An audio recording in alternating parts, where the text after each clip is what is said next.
Adomi Chaya Dosha Shodi Chaya Guna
Hare Krishna.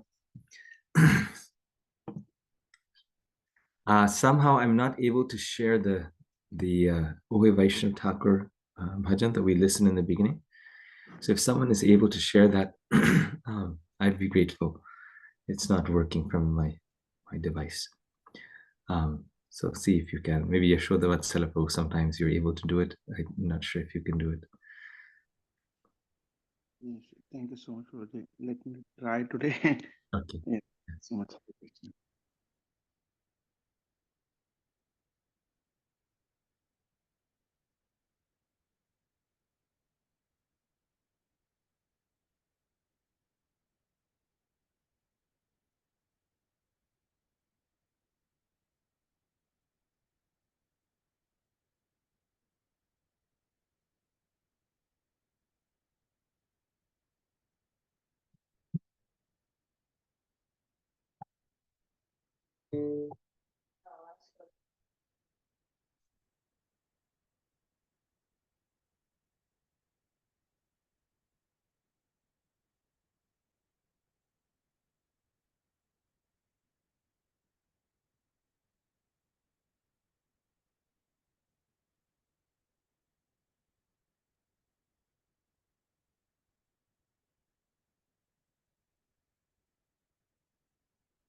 Yeah, I'm sorry, Prabhuji. I think it's not working for me also. Is anyone able to try?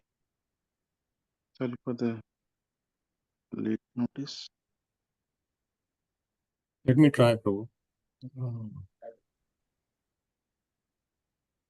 Is the sharing not working? Share screen? Sharing is working, but I think volume is not going for me. Okay, all right, I'll try.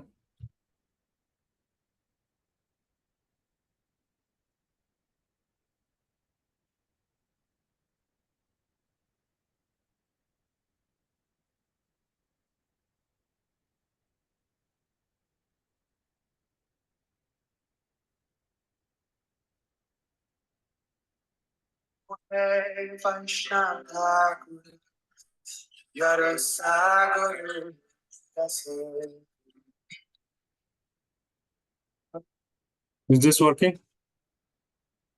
Yeah. Little. There's no audio though, Prabhu. Yeah, audio gone again. I'm also not able to play it, but I can play it on my phone, and then everybody can just, Yeah. listen. Okay, Prabhu. Thank you.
Unfortunately, we are not able to hear you, Prabhuji.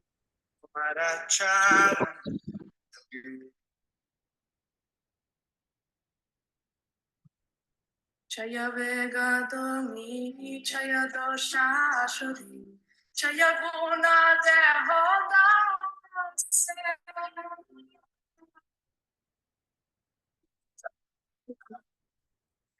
Chaya Doshashudi, Chaya Guna Dehoda.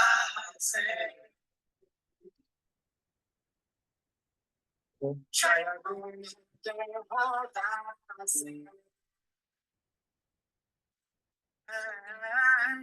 Satsanga, Chaya Satsanga, Chaya Satsanga, Oh hey Amari, Sechi Sangero,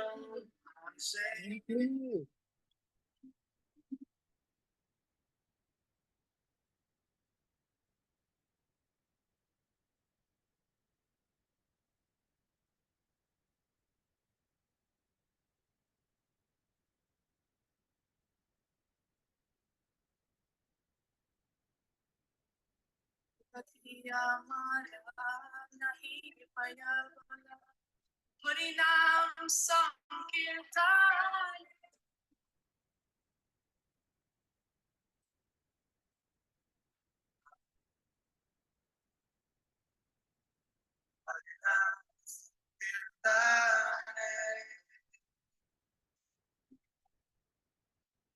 Harinam Sankirtan.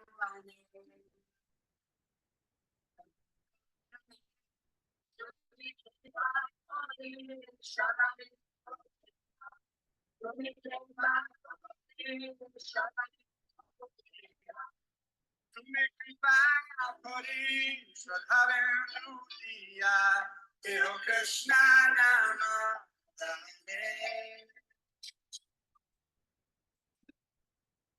Hare Krishna, Hare Krishna, Krishna Krishna, Hare Hare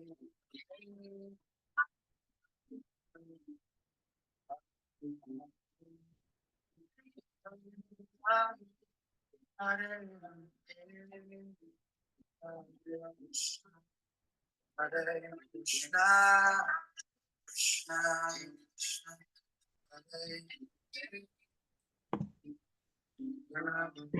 Hare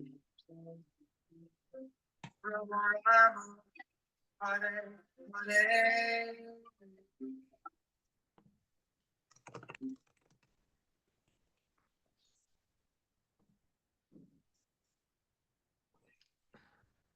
Hare Krishna. I apologize. Thank you very much, Prabhu, Bhadra Krishna, for sharing it. I finally got everything worked out. Somehow I was not logged into my OneDrive, so I got that, and now things are working. But now we'll just get straight into the class because of the few minutes delay, and I will start with the prayers.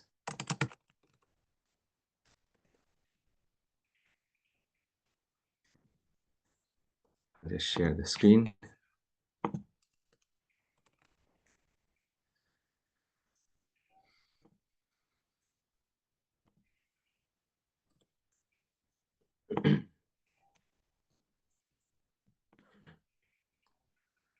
Om Jnanam Timirandhasya Jnananjana Chakshurunmilitam Jena Tasmai Shri Guruve Namaha. Shri Chaitanya Manobhishtam Stapitam Jena Bhutale Swayam Rupa Kadammayam Dadati Swapadantikam Vandeham Shri Guru Shri Yuta Padakamalam Shri Gurun Vaishnavangsha Shri Rupam Sagrajatam Sahagana Raghunathanvitam Tam Sajivam Sadvaitam Savadhutam Parijana Sahitam Krishna Chaitanya Devam Shri Radha Krishna Padan Sahagana Lalita Shri Vishakhanvitam He Krishna Karuna Sindho Dinabandho Jagatpate Gopesha Gopika Kanta Radha Kanta Namostute Tapta Kanchana Gaurangi Radhe Vrindavaneshwari Rishabhanustute Devi Pranamami Hari Priye Panchakalpa Tarubhyasya Kripa Sindhubhya eva cha Patitanam Pavanebhyo Vaishnavebhyo Namo Namaha. Jai Shri Krishna Chaitanya Prabhu Nityananda Shri Advaita Gadadhara Shri Vasadi Gaura Bhaktavinda Hare Krishna Krishna Krishna Hare Hare Hare Rama Rama Rama Hare Hare Hare Krishna Krishna Krishna Hare Hare Hare Rama Rama Rama Hare Hare. Okay, so welcome everyone. Thank you for coming. Hare Krishna. I'm sorry for the little delay, some computer problems. Today, we are moving into a very special chapter. Last time we completed chapter 11, and all of you did very well in terms of studying it and doing the homework and everything. And now we will start chapter 12, which, who knows the title of this chapter? Devotional service. Devotional service. And anyone know the Sanskrit also? Bhakti Yoga. Bhakti Yoga. Bhakti Yoga. Bhakti Yoga. Also, it's known as Once I like sharing this.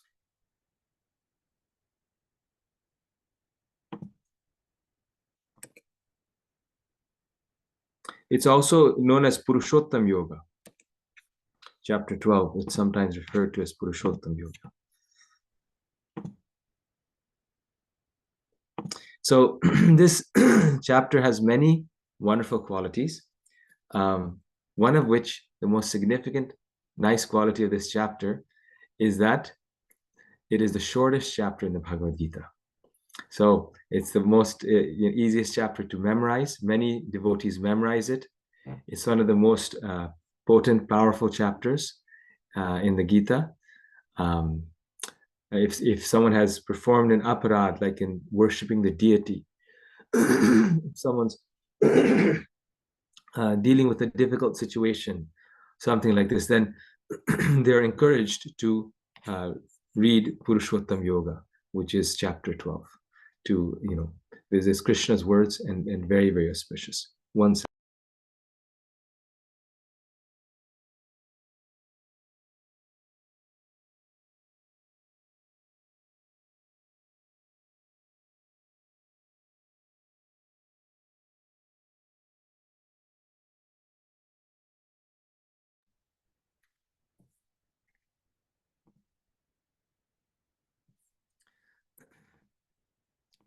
So in chapter 11, after witnessing Krishna's awesome universal form, Arjuna wishes to confirm his own position as a devotee who works for Krishna, as opposed to a jnani who renounces work. Arjuna asks, which is superior, worshipping Krishna through devotional service or worshipping his impersonal feature?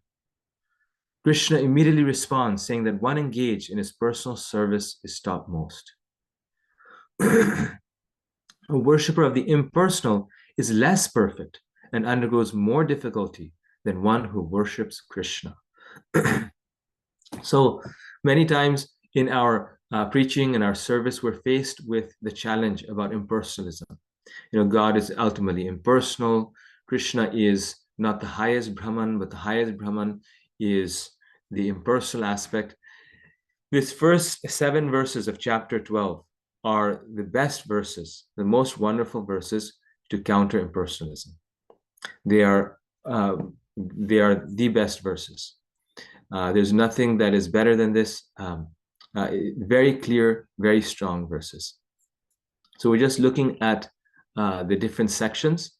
Sections 8 to 12, Krishna describes in reverse order the progressive path leading to pure devotional service. This is often called the yoga ladder. He first advises the devotee to fix his mind constantly on him.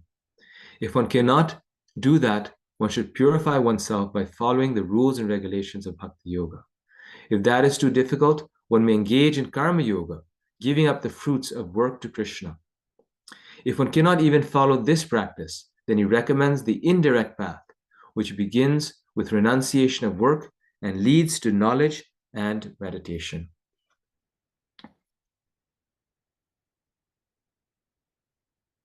So he gives the entire yoga ladder, which we will go through very nicely. And then the majority of this chapter, and that's why it's such a beautiful chapter, is describing the qualities that endear one to Krishna.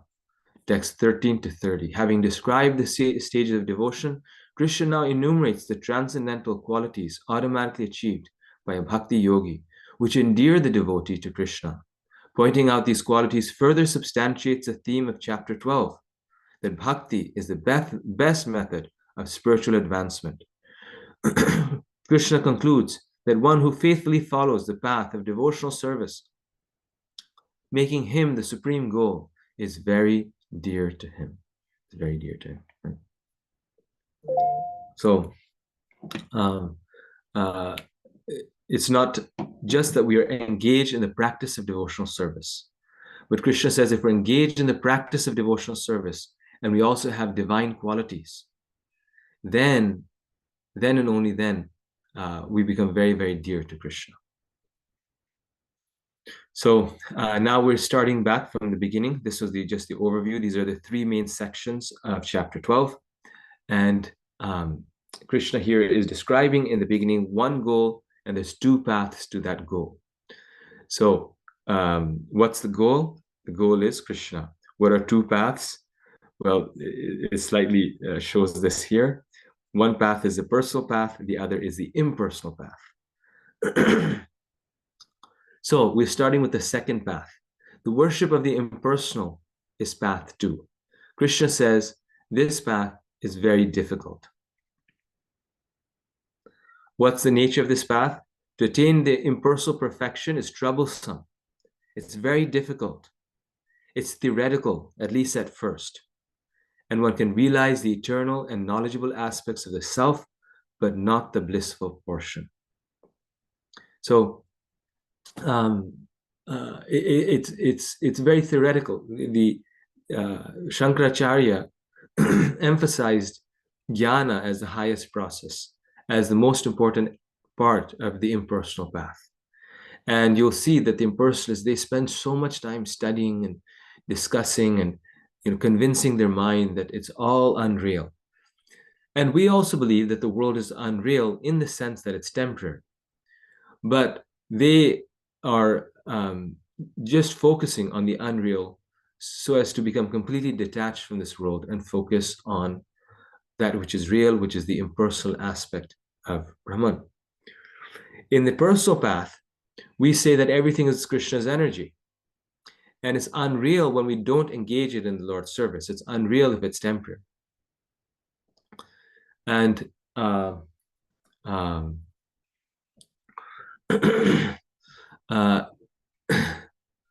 and that temporary nature or aspect, that becomes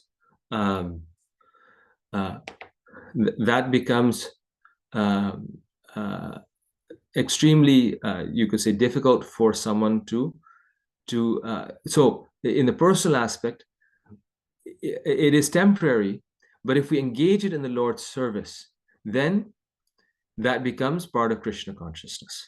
Then it's not unreal. Then it is, this world is real. So the personal aspect does not require us to reject the world.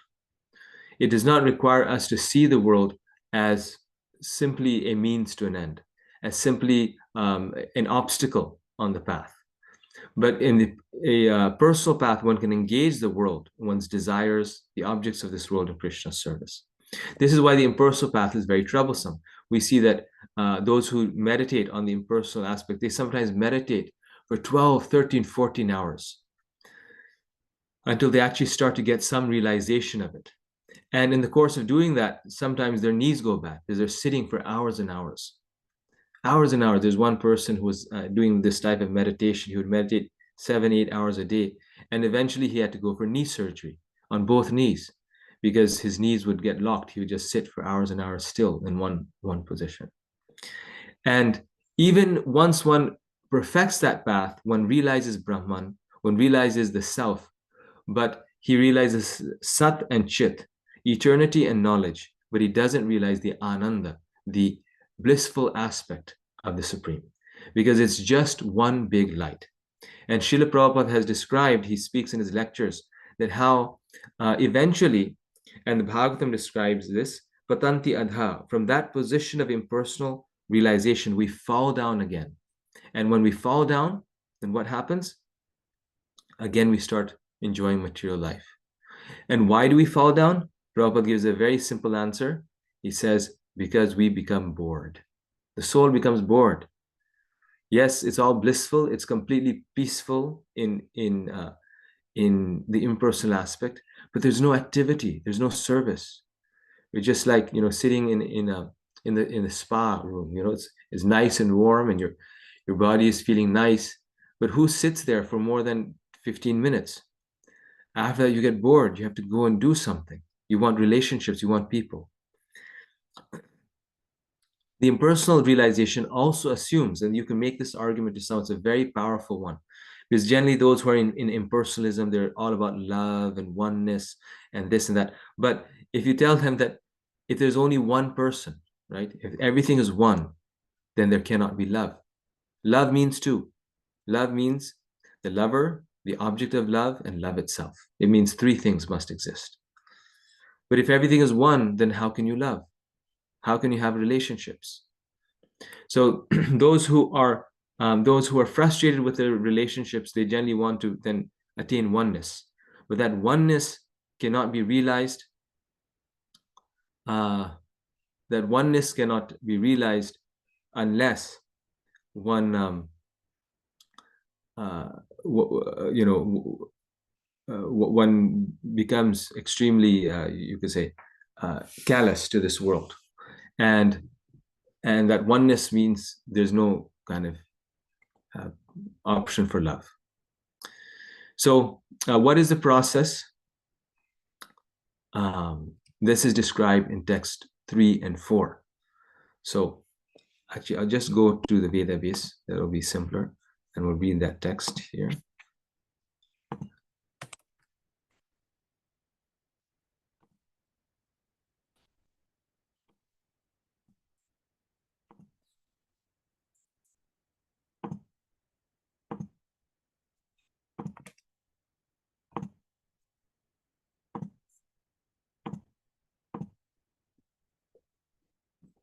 So this is Arjuna's inquiry. And then Krishna says, text 2, those who fix their minds on my personal form are always engaged in worshipping me with great and transcendental faith. And they're considered to me to be most perfect, those who worship my personal form. Text 3 and 4, but those who worship the unmanifest, that which lies beyond the perception of the senses, the all-pervading, inconceivable, unchanging, fixed and immovable, the impersonal concept of the absolute truth, by controlling the various senses and being equally disposed to everyone, such persons at last achieve me. So what is the impersonal path? Krishna here is describing the impersonal path requires us to be equally disposed to everyone, which are also qualities in the path of devotional service, but especially so in the impersonal path.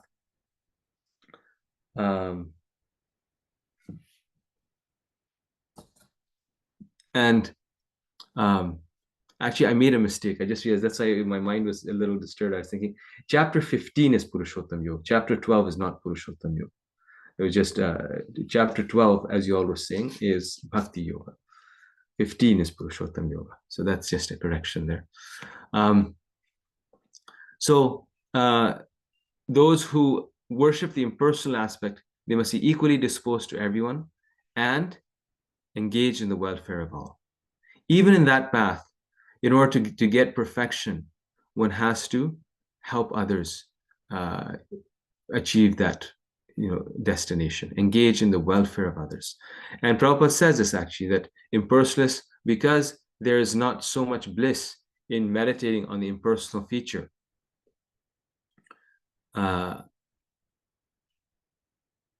they must engage in welfare activities.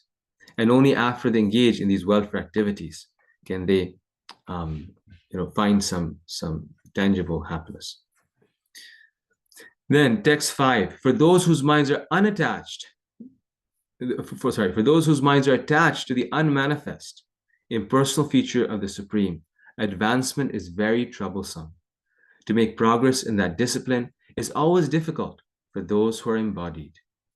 So this is a very famous verse, Klesho diktarastesham, avyakta sakta chetasam, avyakta hi gatir dukkham, deha vadbhir avapyate. So Krishna is saying that there's a lot of dukkha on this path. I mean, the word, if you look in the Sanskrit, is a very heavy word. We're going for sukha, right? We're going for happiness. But what we're finding is dukkha. So why would you want to take that path? Until you reach perfection, at least, it's very troublesome. It's always very troublesome to make progress in that discipline. It's very difficult for those who are embodied. Krishna is saying, we have a body, we're persons. Why should we meditate on the impersonal? It's unnatural to us. It's like surviving in water. Right? We're meant to be creatures of the land, but we want to survive in water. People have these houseboats, right, where they live on a boat. Their house is on a boat, and their boat is the house. And there's very few people who do that because it's very difficult. And even then, they're still on some land. They're not living on the water. In the same way, we are embodied. So why we should be meditating or trying to attain a impersonal feature aspect of the Lord. And then the last one, which is very important. This is now he's coming back to the personal one. But those who worship me, giving up all their activities unto me, and being devoted to me without deviation, engaged in devotional service, and always meditating upon me, having fixed their minds upon me, O son of Pritha, for them I am the swift deliverer from the ocean of birth and death. Right? So those who are always meditating upon Krishna, their minds are fixed upon Krishna. For them, Krishna says, I am the swift deliverer. Those who are approaching him in a personal way through bhakti, they get that same end, but very quickly, because Krishna shows his mercy, right? Krishna shows his mercy. This was actually described in the life of Buddha, not to digress too much, but very quickly, that he takes the ascetic path and he does so much austerities, the impersonal path, that he eventually almost dies because of his austerities. And then he realizes that this is not working, that the life of sense enjoyment doesn't work, but the life of complete abnegation doesn't work either. And so then he starts teaching the middle path, the middle way.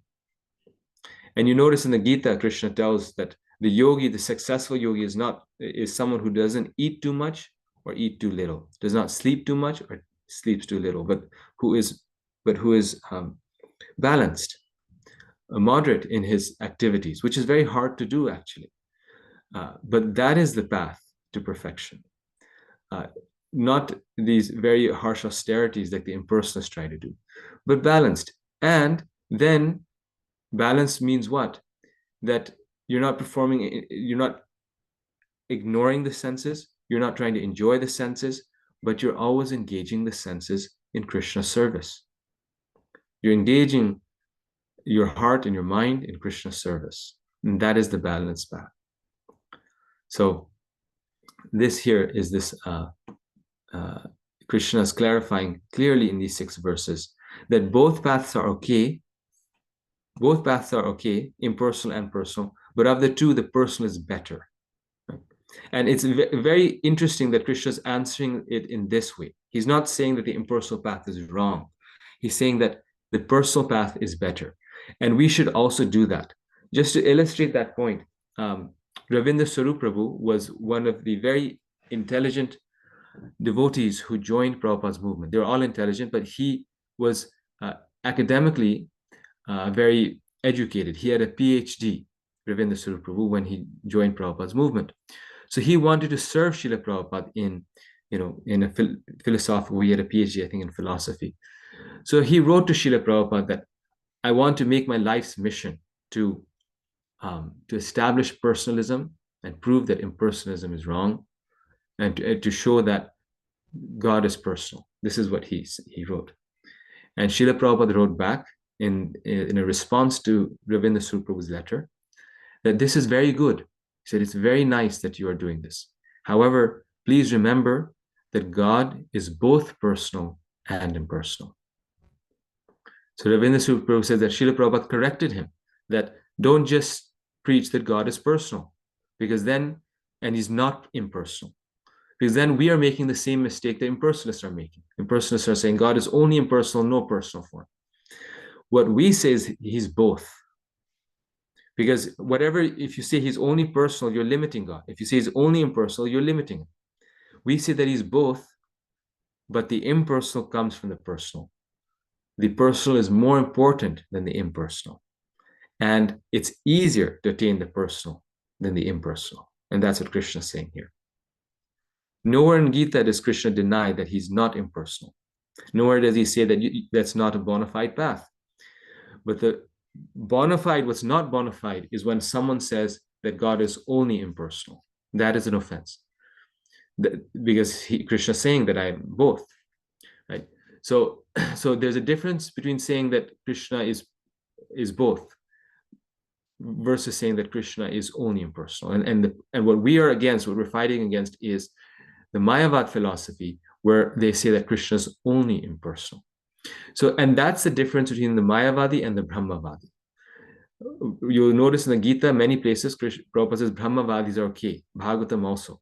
So often the very common question, someone just asked you recently, what is the difference? This is the difference. The Brahmavadi says that there's both, but they choose to follow the impersonal path. And Krishna is saying it's a bona fide path. It's okay. It's you're choosing a difficult path, and that's your choice. But they don't deny the existence of God as a person like the Mayavadis do. So that's impersonalism and personalism, the difference there. And I'll just... Prabhu, I have a quick question. Yes. So when you say that they don't believe in the personal form, so they're talking about the form. They believe in God, but they don't believe in the personal form. Is that what you meant to say? The Brahmavadis, they believe that there's a personal form and an impersonal form. They agree that there's both. But the Brahmavadis choose to worship the impersonal. Somehow they're more attracted to the impersonal aspect of God, and they are, just by their training, their upbringing, they're in the impersonal path, meaning that that's what they practice, the impersonal, sadhana, so to say, like, study Jnana, Vedanta Sutra, all these things.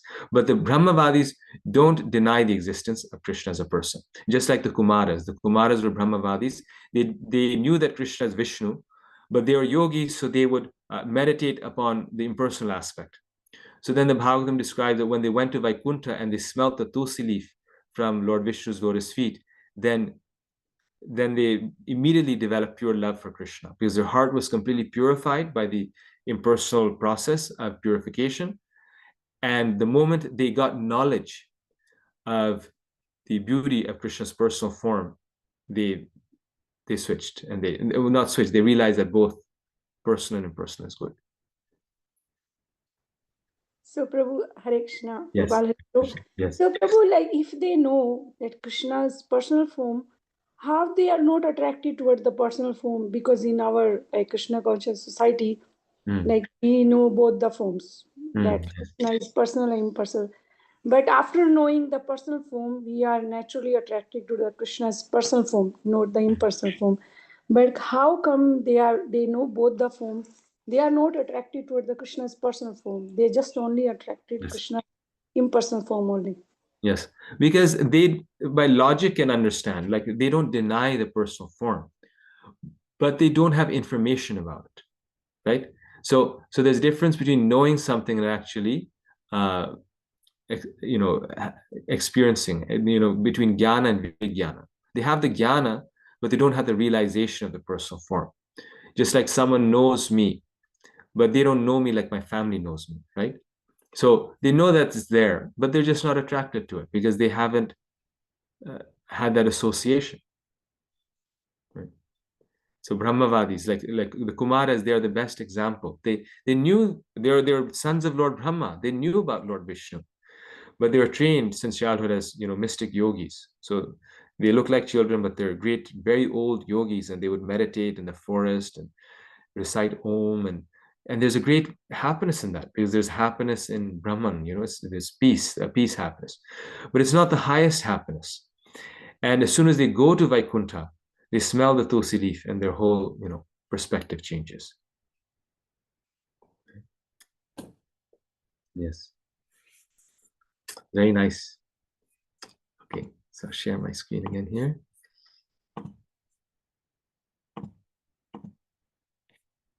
So the impersonal aspect has these 4 qualities that we talked about. The impersonal path. Everyone got this?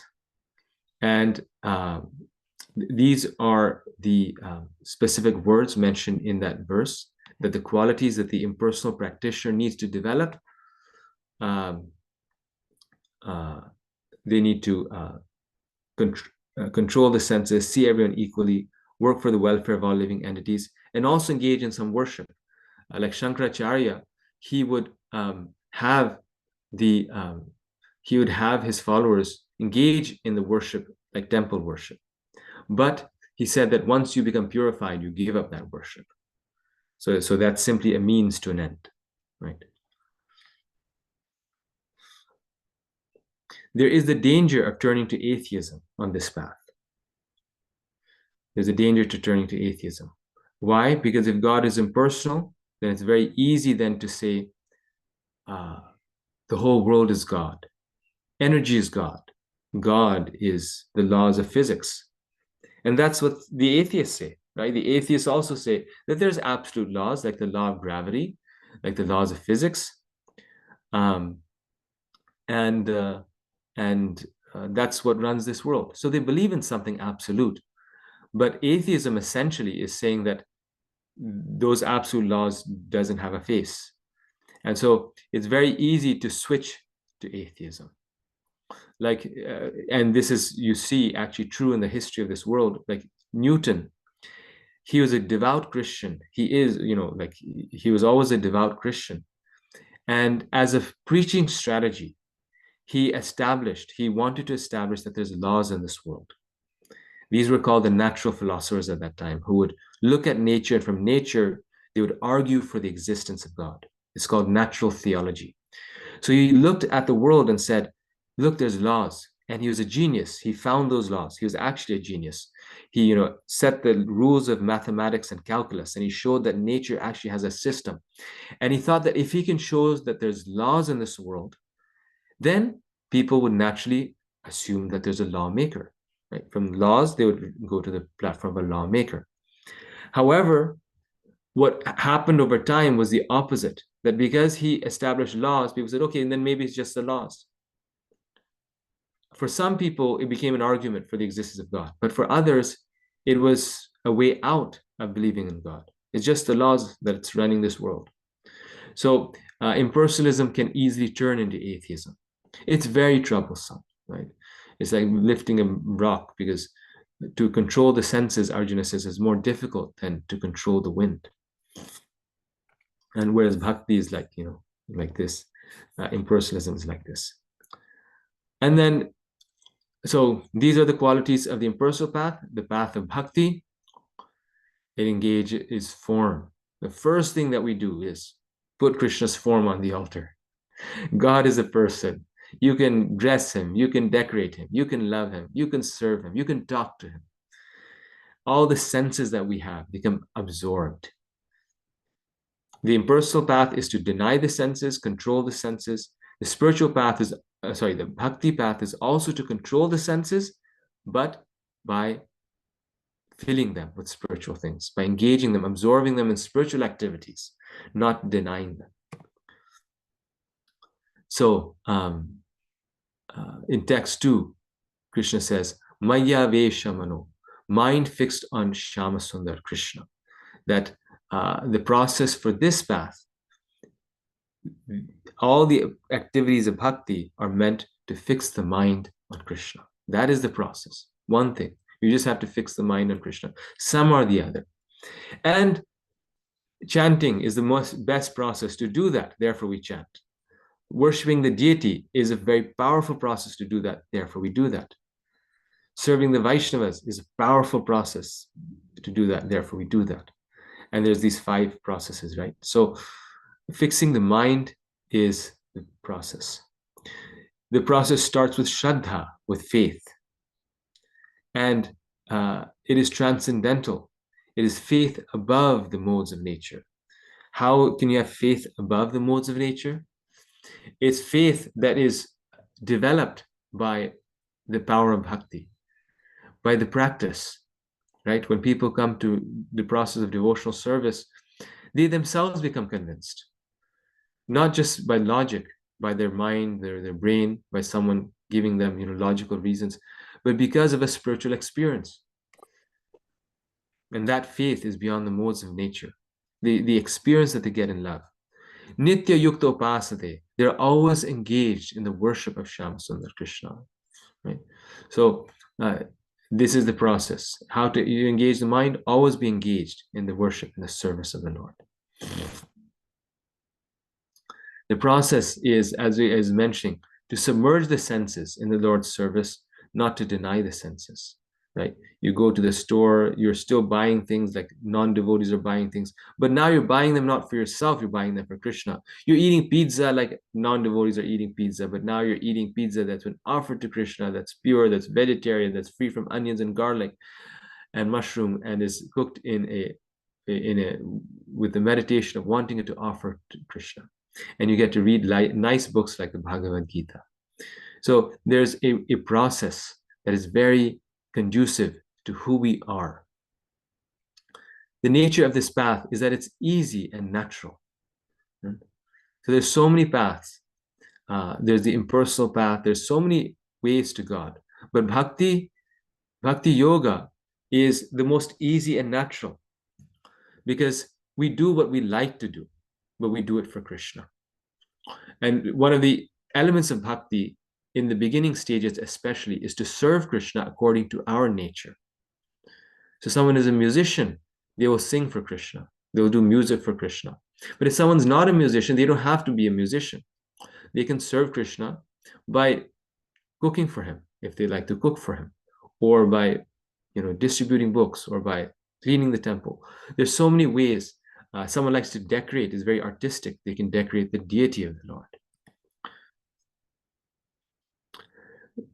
And bhakti and the process of bhakti yoga engages all the senses, all 5 senses in Krishna's service, right? The process of bhakti, the actually part of the process is not just to do one thing, because we're not advanced enough just to do one process of bhakti, but to do many things for Krishna so that our senses are always engaged in Krishna. Our ears are engaged in the Lord by hearing about him, our eyes in seeing the Lord, by eating food offered to Krishna. The tongue, the taste is engaged. By performing active service, our hands and legs, the working senses are engaged. So everything becomes engaged. By hearing about Krishna, our ears are engaged. So all of these are ways in which we can engage ourselves in the service of the Lord. And Prabhupada makes the point in the purport that for Mayavadis, those on the impersonal path, they must be celibate monks to follow that path. This was actually Shankaracharya's first requirement for becoming enlightened on the impersonal path. You must be a sannyasi. Therefore, there are so many sannyasis in their tradition. You must be completely renounced. Unless you're sannyasi, you cannot give a lecture in the Shankara Sampradaya. You must first demonstrate vairagya before you can preach to others. So most of us on this call, being a householder, anyway, it's not really a choice for us. Anyway, we couldn't join the impersonalist ashram. So the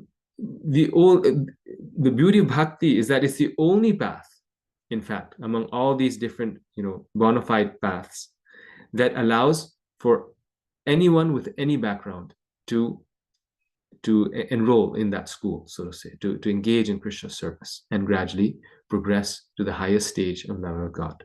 And here, what's being shown is the image of Magrari, where Magrari had no qualification to be, a transcendentalist, a spiritualist.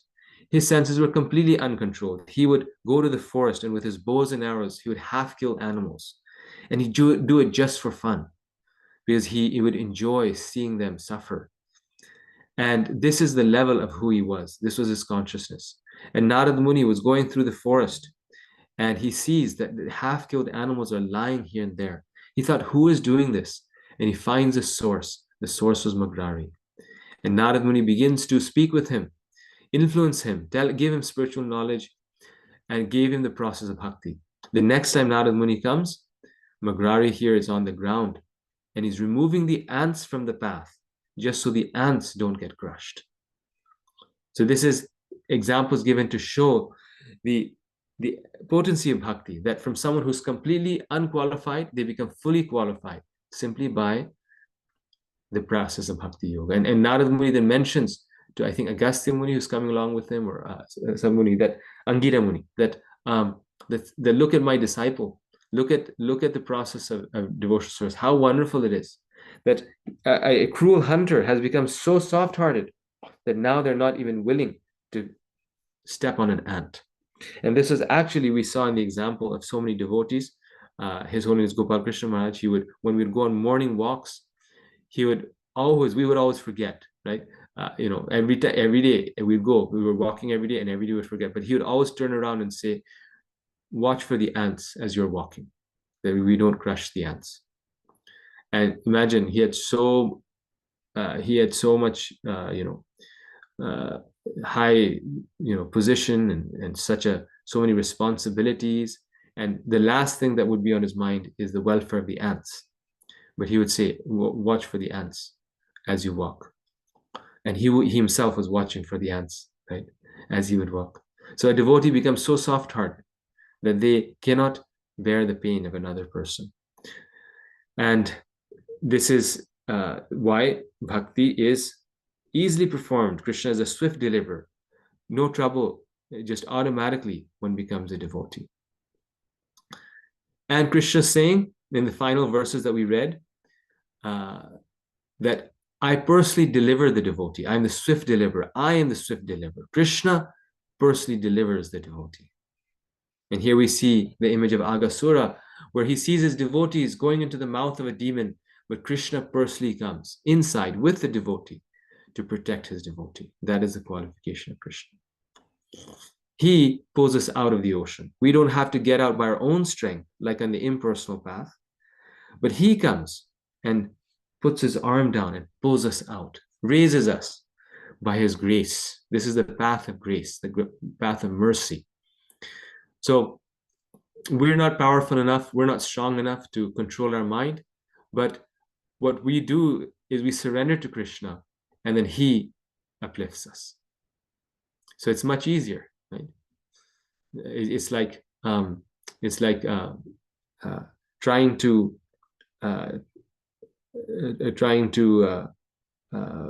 swim across the ocean versus taking an airplane. One, you're trying to do it yourself. The other, you're using a higher strength, a higher power to accomplish the same task.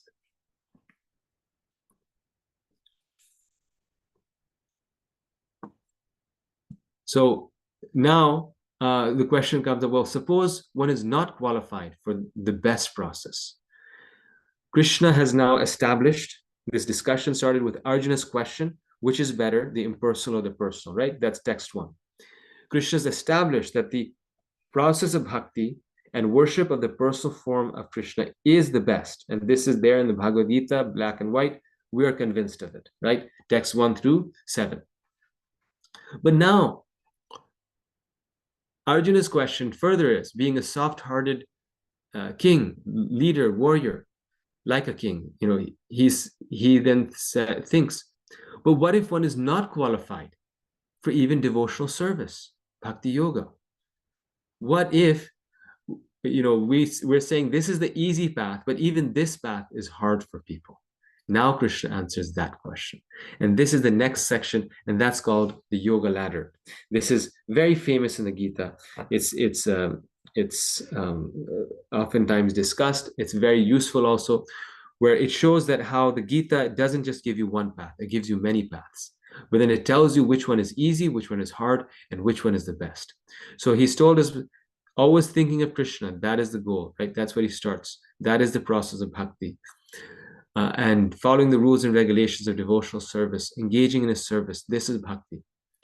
But how do we get there? That's what we're discussing now. So that's the yoga ladder. And at this point, again, I like to read the verses, because then you see the relevance of the discussion. I'm just going to read this very quickly.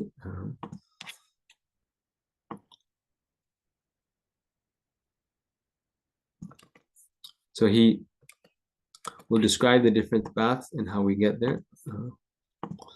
So the first thing, the highest point of the ladder, right, in reverse order. So it's starting from the top. Just fix your mind upon me. Mayeva mana adhasva. Just fix your mind upon me, the Supreme Personality of Godhead, and engage all your intelligence in me. Thus you will live in me always without a doubt.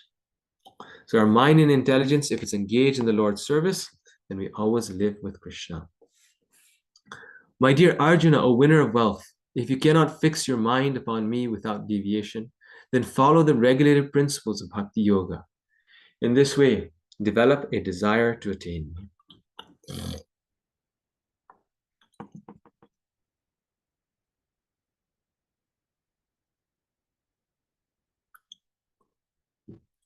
Right? So the easiest process is to fix one's mind. But what if one can't do that? I can't do that, right? Then follow the regulated principles of Bhakti Yoga. The process of reaching that stage where your mind and intention and intelligence is fixed on Krishna is to follow the regulated principles of Bhakti Yoga. In this way, develop a desire to attain me.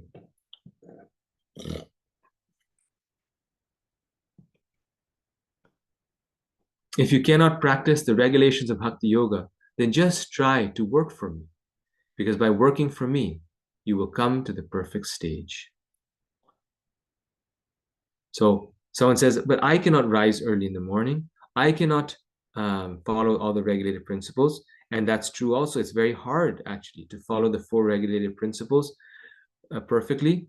It's not easy throughout your life. Well, we can come to that point of practicing the regulated principles nicely, chanting our 16 rounds nicely by working for Krishna. This is why when people are especially new in Krishna consciousness, it's very important. It's essential to engage them in some practical devotional service. And even on the highest stage, Prabhupada was engaged in so much practical devotional service, but especially so in the beginning, because when we don't have a taste for the routine activities of devotional service, like how many people, will spend 2 hours chanting on beats? They just don't have the taste. Then how do you develop that taste in them? Krishna here is telling us the process by engaging them in devotional service. We see that these people, they come to the temple, they get engaged, they make friends at the temple, they start serving there, and then 6 months later, 1 year later, they'll be devotees. How is that possible? Because they were engaged in the service of the Lord. And then the desire starts to come, manifest, that I want to be like the people that I see here. And what are they doing? So they're chanting. So let me chant also. What are they doing? Oh, they're thinking of Krishna. They're following 4 regulated principles. Okay, let me do that also. So if you can't do the rules and regulations, work for Krishna. If, however, you're unable to work in this consciousness of me, then try to act, giving up all results of your work and try to be self-situated. So the one that we read before is Nishkam Karma Yoga. That is offering the results of your activities to Krishna completely. You work for him and you offer the results to him completely. And you offer the work to him also, sorry. So you're working for him, you're offering the work, you're doing the activity for Krishna itself. But how many of us can give up our jobs and just work for Krishna 7 days a week? Even that seems easy, right? But even that's really hard. That's a high stage of devotion. So Krishna says, if you cannot do that, then what do? You give up the results of your work. This stage is saying that you decide the work. You're not working exactly for Krishna. You're working for yourself. You decide the work. But you're purifying it by offering the results to Krishna. All of the results, or at least part of the results. And that's called Sakam Karma Yoga. So if you cannot do Nishkam Karma Yoga, then do Sakam Karma Yoga. Above Nishkam is Bhakti Yoga, pure devotional service, or sadhana bhakti. So it's all stages of bhakti. But when you're not following the rules and regulations, it's not exactly bhakti. When you're not hearing and chanting, it's not bhakti. When you're just working for Krishna, it is karma yoga. Karma yoga, action for Krishna without the bhakti manifests. When we're working according to the way Krishna wants us to work, that's nishkam. When we're working according to the way we want, but offering the results, that's called sakam karma yoga. Well, what if I can't do that either? Krishna, I'm too attached to my, to my paycheck or to, my things, and I can't share it with you. If you cannot take to this process, then engage yourself in the cultivation of knowledge. We think knowledge is the highest thing, but just see where it is on the yoga ladder. Better than knowledge, however, is meditation. And better than meditation is renunciation of the fruits of action. For by such renunciation, one can attain peace of mind. So karma yoga, or offering the results of activities to Krishna, is actually pretty elevated, right? So the last one, we said, give up the results of your work. Krishna said, give up the results of your work. Here, he says, renunciation of the fruits of action. So that's the same stage. So he's saying, that's the stage that we were at. Now, let me ask you, what's the step before that, below that? Below renunciation of fruits of action, what's the step below it? Meditation. Meditation, yes. And below that is knowledge. So Krishna now kind of switches the order, and I want you to note that, and this is why I want to do that. So perfect. This is now, again, I'm going to go back to the slides. This is the end of this section.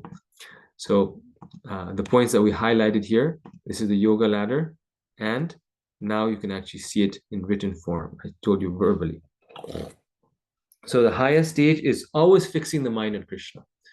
You can only do that when you're spontaneously attracted to Krishna. That is Raganuga Bhakti. Below that is Sadhana Bhakti. That is following the rules and regulations, the regulated practice of devotion. Below that is Karma Mishra Bhakti. Karma Mishra Bhakti means that bhakti but mixed with karma. This is when you're working for Krishna. And this Karma Mishra Bhakti has two parts to it, Nishkam Karma Yoga and Sakam Karma Yoga. Nishkam, when we are working for Krishna, but not for ourselves, completely Nishkam. Sakam is we're working for ourselves, also Krishna, and we're offering part of the result to Krishna. Below that is meditation, Dhyana Yoga, and the last one is Jnana Yoga. Okay, so, and I verbally explained all of this to you, so I don't want to go through all these things. And this is the end. Now, this final section, 13 to the end of the chapter, we will discuss next time. I will stop here and see if there are any comments or questions. And that will go quickly. So next time we might be able to do like this and then also start chapter 13. But this is quite a bit already, so I want to stop here and see if there's any questions.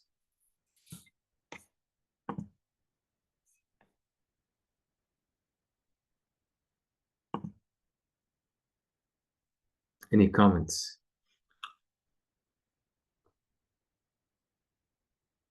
Yes, Haripriya. Yes. Hare Krishna Prabhu, I have some points. So Yes. my first point is that so first we discussed the difference between the personal and the impersonal form of Lord Krishna.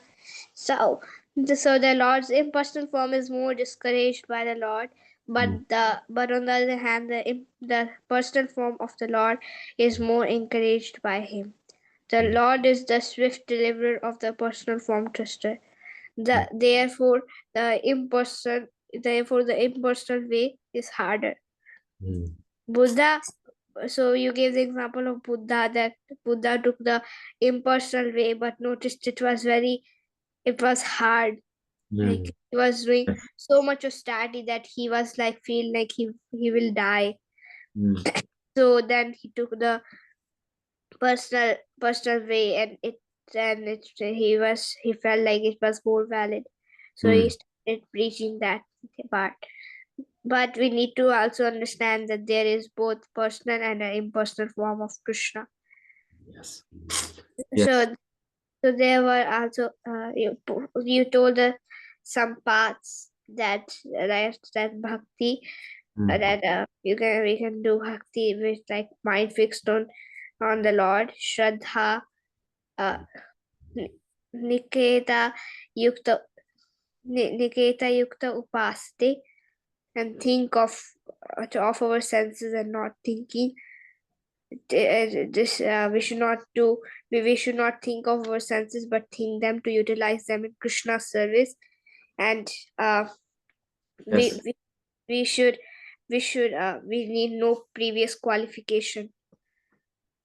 And also we should also so now Arjun asked that suppose one is not qualified for the best process, so then Krishna says that one should fix the mind on him, engage in Krishna, engage your senses in Krishna, work for Krishna, giving result to Krishna, cultivation of knowledge, meditation, and renunciation of world. Thank you, Prabhu. Hare Krishna. Thank you. You know, the quality of good teaching is after you teach, then you summarize what you've taught. And I never do that. And so you do that part. You know, it's so nice. Thank you. Yeah. Very nice. Krishna Jivani Mataji. Hare Krishna Prabhu, Dandavat Pranam. Thank you very much. It was a wonderful class. I find it very hopeful that Krishna gives you like the highest, but then he also says, if you can't do that, it's like no one is unworthy to approach Krishna through bhakti. And sometimes I think, and now I'm just speaking for myself, like the same verse, perhaps when I read it 6 years ago, when I was chanting one round, and now we like to think that over that course of time, we've somehow progressed. But then it's also sobering that actually, no, we are still, I'm just talking about myself now, still at the bottom of the ladder, you know.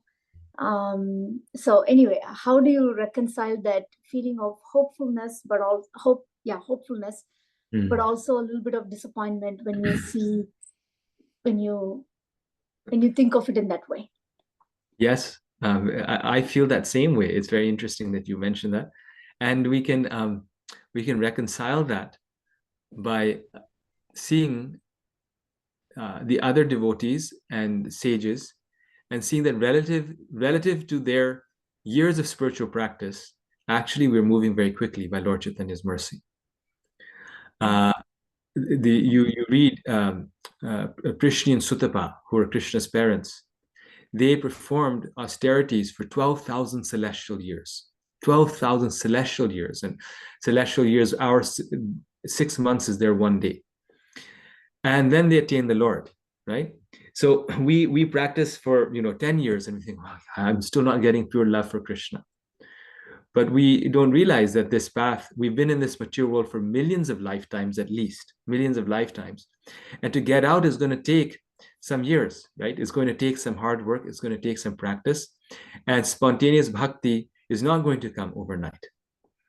And that's why in our practice of bhakti is actually not obviously, like we know, we don't aspire for immediately spontaneous love because it won't last. Like we don't aspire for the Raganuga sadhana because it's not, we must be grounded at where we're at, performing devotional service very intensely and making progress from where we are at. And that's what Krishna is helping us with his yoga ladder. We realize I don't have spontaneous love for Krishna. I cannot think of him always, and I do not. So better be honest, better see where I'm at. And so the thing that I can do is follow the regulated principles of bhakti, which is what you are doing, right? And so that's you're already on the highest rung of the ladder, just one below it, right? So that's a lot of progress. Where most of us sadhakas are working for Krishna, so we're on 3 and 4, offering the results to Krishna, and the regulated principles of devotional service, which is stage 2. Yeah, thank you, Prabhu. Thank you. Yeah, so from that perspective, from the context of Narad Muni and the sages, our progress is very swift. Krishna, because your question is, Krishna says he's a swift deliverer, right? He says, I'm the swift deliverer. But where's the swiftness? Well, the swiftness is that we even have the chance to accomplish this in one lifetime. And from the time we started, about 40, 50 years. Thank you. And I really appreciated your sharing the pastime about His Holiness Gopal Krishna Goswami Maharaj saying not to trample on the ants. That's really profound. Like the number of things he has in his mind, and for him to even care about that. Yeah, thank you for sharing. Thank you. No, that's a very wonderful reminder, and for all of us, that non-violence is so important. It goes along with bhakti, and that's the nature of a devotee. So thank you for that. And yeah, one also thought that came to me about your previous point is that Bhaktivinoda Thakur has said that just to move from the stage of bhava to prema, and this is his words, I cannot fathom this, but he says even that can take 1,000,000 lifetimes, just to move from bhava to prema. That's how deep bhakti is. But now, by the mercy of Lord Chaitanya, we can move much faster. We get these benedictions so much faster, and that's why we say he's freely giving bhakti. He says, well, how is he giving freely? I have to work so hard for it. Because if you work a little for it, you can get on this speedy, the super fast train of bhakti. Yes. Thank you. Thank you. Srinivas Narika Prabhu. Hare Krishna Prabhuji, Dandar Pranams. Thank you so much for the wonderful class. Now, it's always very difficult to refute the arguments of the Mayavadis, and it is so convincing. And I used to, Prabhupada used to say that we need to take the shelter of Ramanujacharya's lotus feet to defeat the Mayavadis' arguments.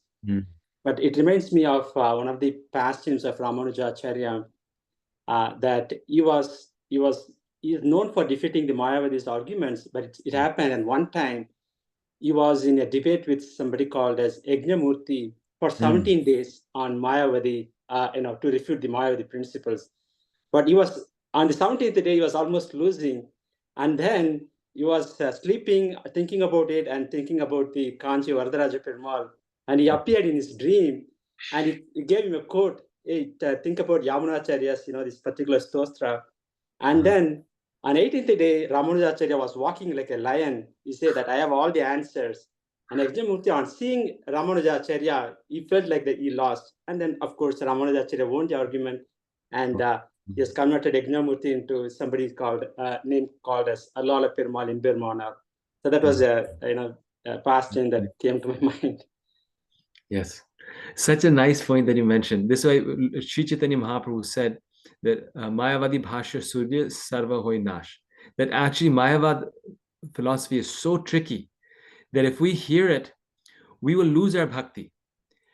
And the only way out that you mentioned here is by the mercy of the acharyas, the Vaishnava acharyas, we can break, answer and break the logic of Mayavad philosophy. Because actually they're very slick. I studied it a little bit. The arguments that they give is very, very smooth.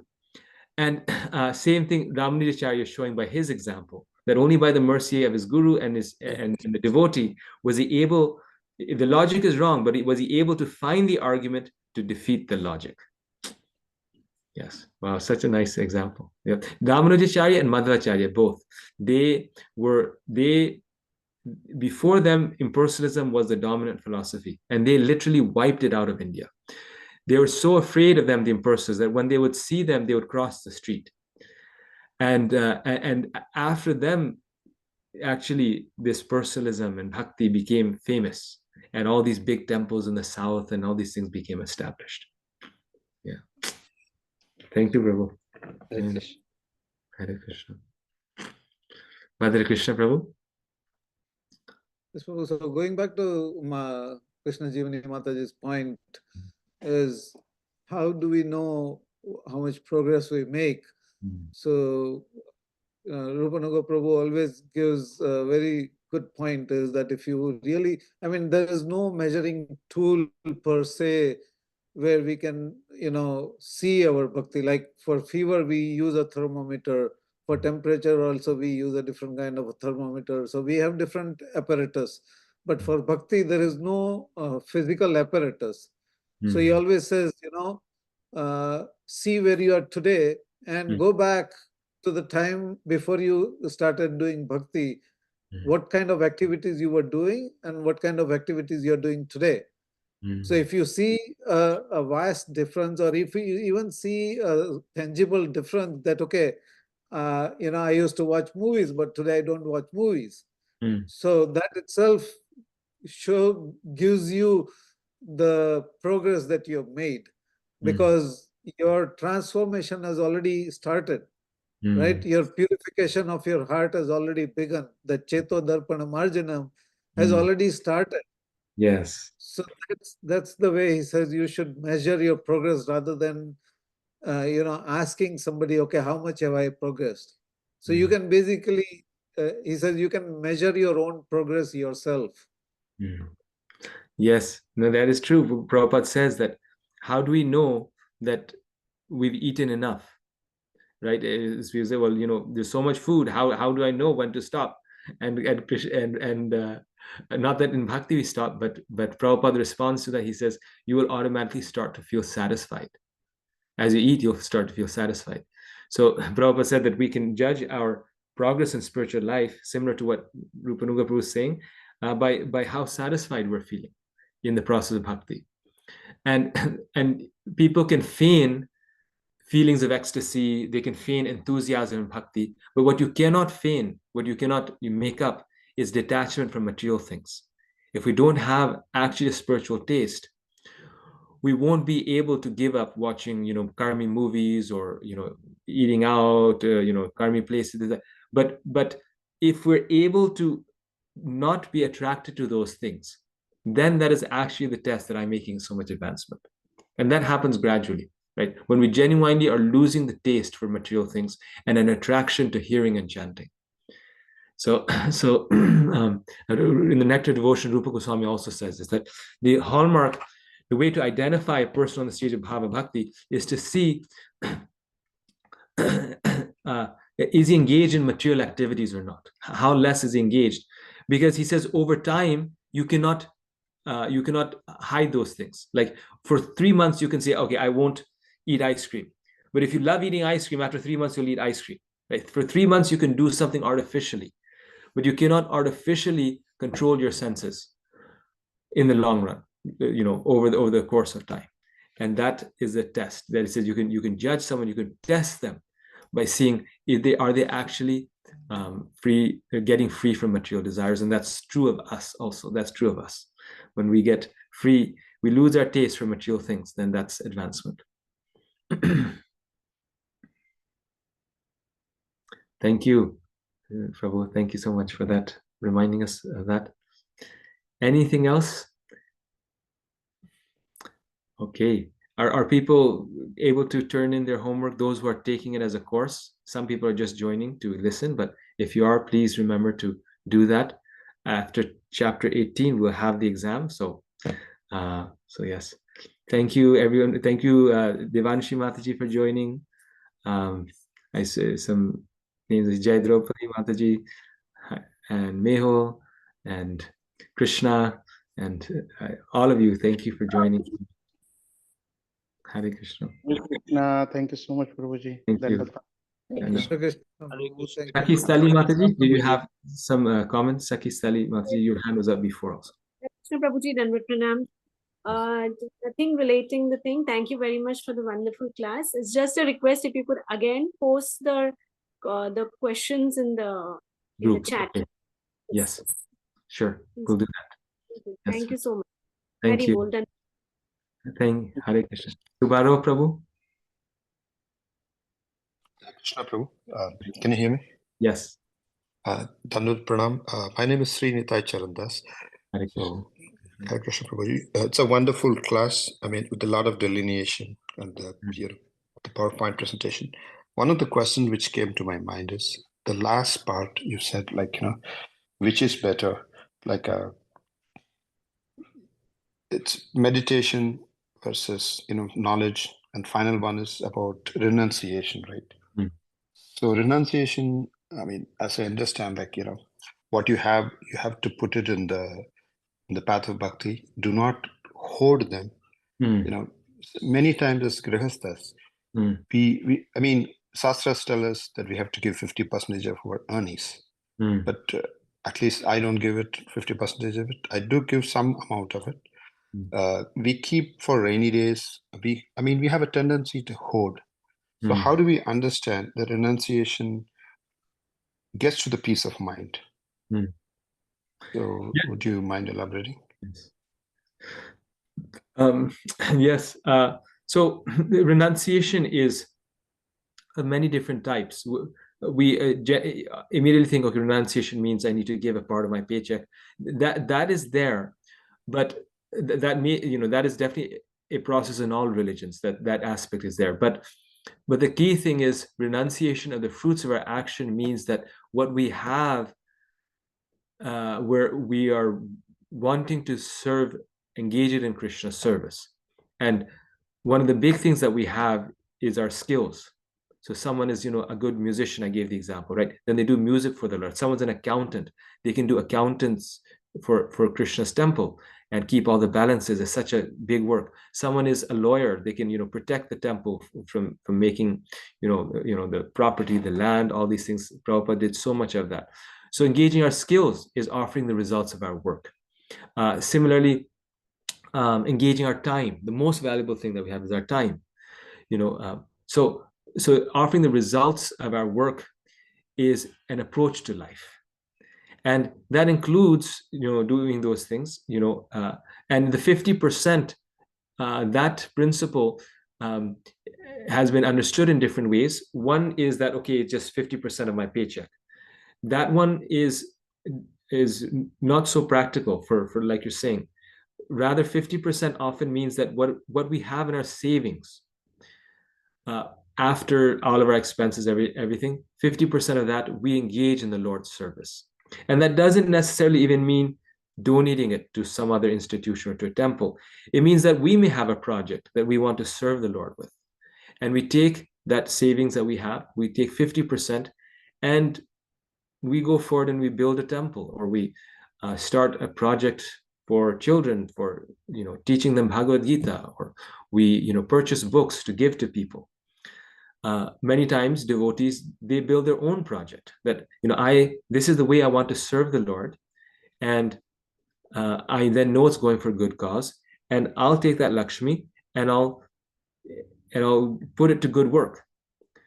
So offering 50% doesn't mean necessarily writing a donation. It means engaging it in the Lord's service. That's bhakti. Right?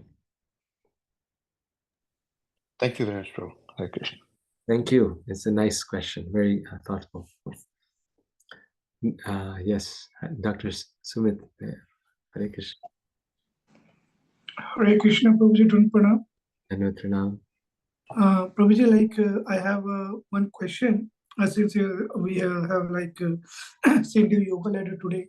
Prabhuji, recently, I was interacting with my friend who is Jain, and we were discussing about this meditation. And then I was just explaining them, we do meditate on this Hare Krishna Maha Mantra, and we just do this chanting.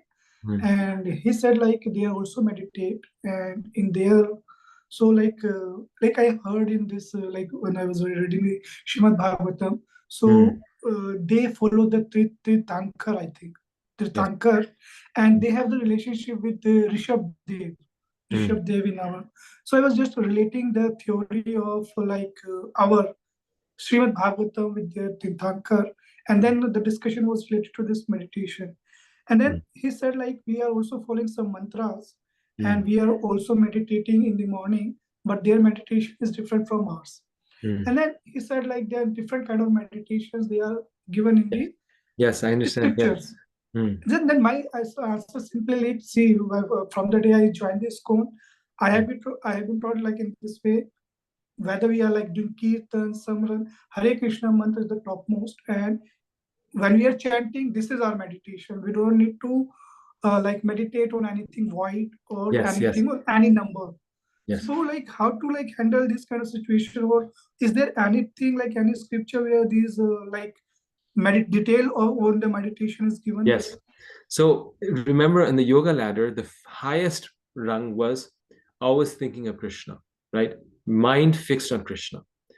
And what was it? Second to the bottom was process of meditation. So there's meditation on the top, there's meditation on the bottom. So what's the difference? When you're hearing and chanting, that is not the meditation on the bottom. That's thinking of Krishna. But we can't do that continuously. So therefore, it becomes thinking of Krishna for some time, and also as part of the process of following the rules and regulations. What meditation people are doing outside, that is the dhyana yoga process that you're saying, the meditation that they are doing, right?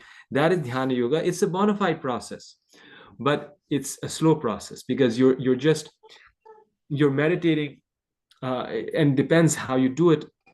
It depends on the level of your progress. So if you're just meditating on a black dot, some people sit and they meditate on a black dot, your progress is not going to be so fast because the object of your meditation is a black dot.